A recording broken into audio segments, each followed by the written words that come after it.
नमस्कार दोस्तों, कैसे हो आप सब। स्वागत है आप सबका। मैं हूं बुक लवर और आप देख रहे हो जयपुर बुक फीवर। और यहाँ आपको मिलती हैं बुक से रिलेटेड हर तरह की वीडियोस, वो भी हर मंडे, थर्सडे और सैटरडे को। आज मैं हाजिर हूँ आप सबके सामने अपनी द साइलेंट पेशेंट सीरीज को कंटिन्यू करने के लिए एक नया पार्ट लेके। तो चलो बिना देरी करे वीडियो को स्टार्ट करते हैं। एलिसिया ब्रैनसन्स डायरी, जुलाई 22। आज गैब्रियल से मेरी लड़ाई हो गई। वजह थी घर में बंदूक का होना। मुझे घर में बंदूक बिल्कुल पसंद नहीं थी। मैं हमेशा गैब्रियल से कहा करती थी कि इससे छुटकारा पा लो, मुझे पसंद नहीं है घर में इस तरह की चीज़ें। लेकिन गैब्रियल हमेशा ये कह के बात टाल दिया करता था कि ये उसके फादर ने उसको उसके 16th बर्थडे पे गिफ्ट करी थी, तो इससे उसका बहुत ज़्यादा लगाव है और ये उसके पास उसके पिता की आखिरी निशानी है। मुझे पता था गैब्रियल ये सारी बातें सिर्फ बहाने के तौर पे मुझे बता रहा है, क्योंकि मैं उससे शादी कर चुकी हूँ और इतना तो एक औरत अपने पति को जानती ही है। लेकिन गैब्रियल का कहना कौन टाल सकता है। मैं उससे बंदूक रखने की वजह से नाराज थी और वो मुझसे अपने आर्ट वर्क पर ज़्यादा ध्यान देने की वजह से। कुछ हद तक उसकी बात ठीक भी थी।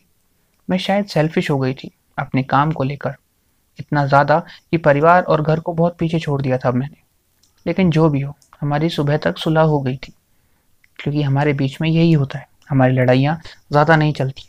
वो जितनी जल्दी शुरू होती है उतनी जल्दी ख़त्म भी हो जाती है, और शायद हमारे बीच की सबसे खास बात यही थी। जुलाई 23।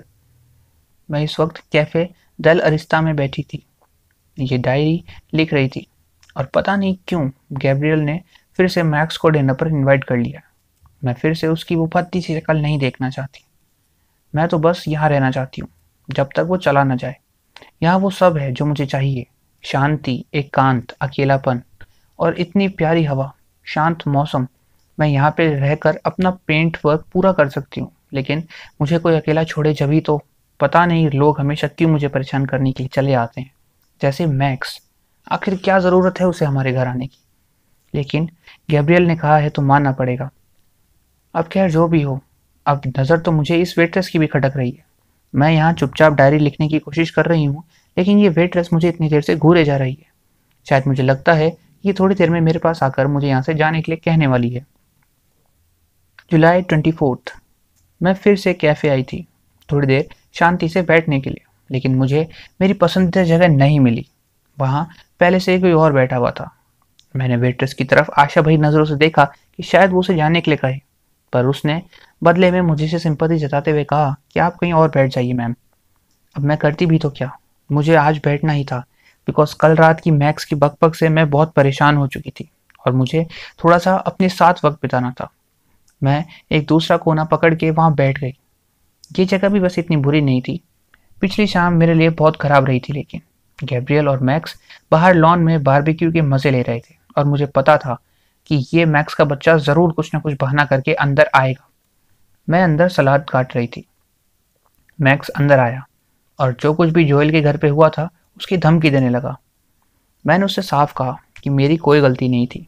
उस दिन मैं नशे में थी और मैक्स ने इस बात का फ़ायदा उठाना चाहा था, और वो अभी भी मुझे ब्लैकमेल करने के इरादे से ही यहाँ आया है। मैं ये बात गैब्रियल को बताकर घर में फूट नहीं डालना चाहती। मैं तो जब वो रात को घर आया था एक बार उसे पहचान भी नहीं रही थी। पता नहीं कैसी भद्दी सी शक्ल, उड़े हुए बाल, खराब कपड़े पहनने का तरीका, और वो उसमें से चूहों के जैसी आती हुई बदबू। बहुत अजीब इंसान लगता था मुझे तो वो। मैंने तो उसे पहचाना भी नहीं था जब वो घर पे पहली बार दिखा। लेकिन आखिर में गैब्रियल ने उसे अंदर आने के लिए कहा। तब मुझे लगा कि शायद यही है, क्योंकि जब मैं लास्ट टाइम उससे मिली थी वो तब से लेके अब तक काफ़ी ज़्यादा बदल चुका था। जुलाई 26। आज मेरा जन्मदिन है और मैं पूरे 33 साल की हो चुकी हूँ। हमने सारा दिन घूमने का प्लान बनाया है और गैब्रियल भी आज शूट पर नहीं जाने वाला है। गैब्रियल ने सारा दिन मेरे साथ बिताने की कसम खाई है और शायद वो आज मेरी ज़िंदगी का सबसे सुनहरा दिन बनाने वाला है। और दिन की शुरुआत होती है गैब्रियल के तोहफों से। गैब्रियल ने मुझे सबसे पहले उठते ही 33 गुलाब गिफ्ट में दिए थे, मेरे 33वें बर्थडे की सालगिरह की याद में। अब हम हमारा दिन प्लान करने लगे कि हम कहाँ कहाँ जाएंगे। हम पिकनिक ले गए। हम वहाँ पे बैठे आराम से बातें कर रहे थे। थोड़ी देर हमने बात करी, खाना खाया, उसके बाद शैम्पेन भी पी। फिर हम पार्क में घूमने चले गए। शाम के समय ढलते सूरज की रोशनी में इस तरह से वॉक करना कसम से एक यादगार पल रहा था। लेकिन मेरी ज़िंदगी की ये पल न जाने कहीं खोने वाले थे, मुझे ऐसा लग रहा था। खैर जो भी हो, मैंने इस दिन के हर एक पल को मेरी डायरी में संजो के रखा था, ताकि जब भी कभी बुरा वक्त आए तो मैं इन्हें पढ़कर खुश हो सकूं और थोड़ी हिम्मत अपने अंदर वापस जुटा सकूं। मैं फैसिलिटी से वापस अपने घर आने के बाद भी एलिसिया के बारे में ही सोच रहा था। एलिसिया की फाइल में उसके पास सुसाइडल अटेम्प्ट्स के बारे में कुछ भी नहीं लिखा हुआ था। मैं दोबारा से मैक्स से मिलना चाहता था उसके ऑफिस जाके, और मैंने ऐसा ही करा, क्योंकि मेरे मन में बहुत सारे सवाल थे जिनके जवाब मुझे अभी तक नहीं मिले थे।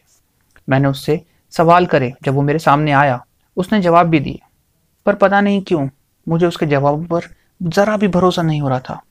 मैंने उससे बहुत सारे सवाल करे। मैंने उससे पूछा कि आखिर एलिसिया के बारे में तुम्हारा क्या कहना है? तुम कह रहे थे कि उसने पहले भी सुसाइड अटेम्प्ट करने की कोशिश करी थी। उसने कहा, हाँ, आप बिल्कुल सही कह रहे हैं। उसने पहले भी सुसाइड करने की कोशिश करी थी। उसका ट्रीटमेंट चल रहा था, लेकिन घर पे, और डॉक्टर का नाम मुझे याद नहीं। भला ऐसा कैसे हो सकता है कि एक मेंटल पेशेंट का इलाज घर पे हो रहा हो और डॉक्टर तक के बारे में एक दूसरे परिवार के सदस्य को ना मालूम हो? आखिर ऐसी बातें तो आग की तरह फैलती हैं जंगल की। तो फिर ये बात इससे कैसे छुप गई? और मुझे लगता नहीं कि मैक्स दूसरे के मामले में टांग अड़ाने वालों में से नहीं है। ये मुझे बहुत टेढ़ी खीर लगता है। इससे बातें उगलवाने के लिए मुझे बहुत मेहनत करनी पड़ेगी लगता है। मैंने उससे पूछा कि गैब्रियल की मौत के पहले उसने अपनी वसीयत बदली थी और उसने अपनी सारी जायदाद का इकलौता मालिक तुम्हें चुना था। ऐसा क्यों? उसने इसकी भी सफाई देने के लिए कहा कि ज़रूर से उसने ऐसा इसलिए करा होगा क्योंकि एलिसिया को पहले ही बहुत संपत्ति मिल चुकी थी उसके पिता की मौत के बाद। तो उसने सारी प्रॉपर्टी अपनी मुझे देना ही सही समझा होगा। आखिर हक तो मेरा भी बनता है घर की चीज़ों में। वो एक के बाद एक झूठ बोल रहा था। क्यों मुझे नहीं पता, लेकिन एज अ साइकेट्रिस्ट होने के नाते मुझे पता था कि वो पक्का से झूठ बोल रहा है। मैं वापस फैसिलिटी पहुंचा तो प्रोफेसर ने मुझे मैक्स को परेशान करने के लिए डांटा। जाहिर सी बात है, मैक्स ने प्रोफेसर से फ़ोन करके मेरी शिकायत करी थी।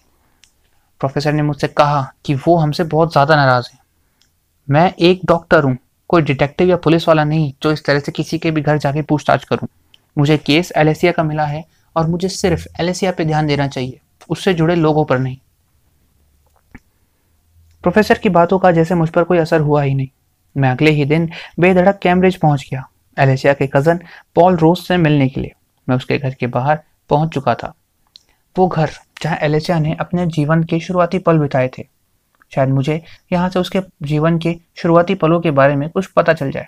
शायद उसका बचपन कैसे बीता, या उसके अंदर इस तरह की मारने और मरने की भावना कैसे आई, शायद ये मुझे पता चल जाए। मैं अभी उसके घर को देख ही रहा था कि तभी मुझे लगा कि कोई मुझे देख रहा है, और मैंने गौर करा तो घर की खिड़की पर एक बूढ़ा सा चेहरा मुझे दिखाई दिया, जिसकी आंखें मुझे टकटकी लगाए देख रही थी। इससे पहले कि मैं कोई हरकत करता, किसी ने मेरे सिर पर किसी भारी चीज से हमला करा और मुझे बेहोश कर दिया। मुझे नहीं पता कि मुझे होश कब आया, लेकिन जब मैंने आंखें खोली तो पॉल रोज मेरे सामने खड़ा था, हाथ में एक बेसबॉल बैट लिए। उसने मुझसे कहा, मुझे लगा कि तुम कोई चोर हो, लेकिन मैंने तुम्हारा वॉलेट चेक करा है, तो तुम एक साइकोथेरेपिस्ट हो। और तुम यहाँ क्या कर रहे हो वैसे? मैं यहाँ एलिसिया के बारे में जानने आया हूँ। मैंने उसे कहा, तुम्हारी उससे आखिरी बार बातचीत कब हुई थी? उसकी मॉम के एक्सीडेंट के बाद। शादी से पहले तक वो हमारे साथ थी, लेकिन उसके बाद हमारे बीच में किसी भी तरह का कोई बोलचाल या नाता नहीं रहा था। गैब्रियल उस पर हावी रहता था, वो उसे हमेशा अपने काबू में रखना चाहता था, इसलिए हमारी उससे ज़्यादा बातचीत नहीं होती थी। वो बहुत रोक टोक करता था उस पर। मैं उससे आखिरी बार उसके पिता की मौत के वक्त मिला था। इससे पहले कि पॉल मुझे और कुछ बताता, ऊपर से एक आवाज़ आती है। पॉल मुझसे कहता है कि वो मॉम है और वो आपको ऊपर बुला रही है। तो बस आज की वीडियो में इतना ही। अगला पार्ट में इसका जल्दी जल्दी अपलोड करने की कोशिश करूंगा। वैसे आपको पता है अपन मंडे, थर्सडे और सैटरडे को वीडियो अपलोड करते हैं, तो मैं थोड़ा थोड़ा आपको रोज स्टोरी पोस्ट करने की कोशिश करता रहता हूँ। तो बस अब मैं आपसे मिलूंगा जल्दी, तब तक के लिए be safe, stay healthy and keep reading. Bye.